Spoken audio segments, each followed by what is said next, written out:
piece of leather just in case there's still a little bit of a burr on there, which there shouldn't be after that.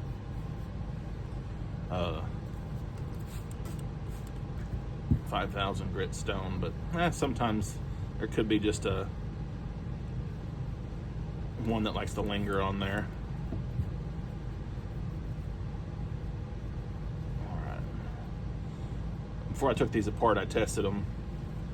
I took a piece of 1-ply toilet paper and cut it, and it cut dry, and I sprayed it on. Tried to cut wet, and it grabbed and like to pull.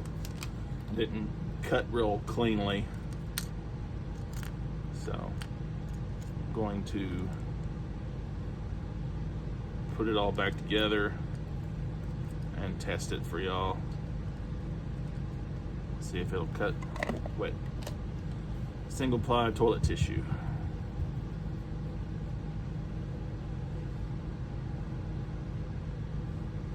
Washer's dirty. Hair and gunk off of it. It's got an itty bitty thin washer. If it doesn't adjust correctly, I'll have to put another washer on it, because this washer looks like it's about wore out. Usually with stuff like that, you just add the washers on top, keep the old existing ones in there, and then just add a new one so you get more clearance.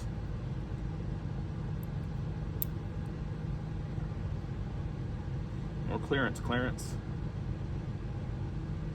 It's one of those star clicker plates. It's got a hole in it or the blade's got a hole in it that the clicker plate goes into. It's kind of like the clicker plate, the external clicker plates. But this one doesn't have a part that shows on it. It'll be hidden. Like that. Alright, spread them apart, bring them together. Sounds good. So, dry tissue, no problem. Wet tissue, no problem.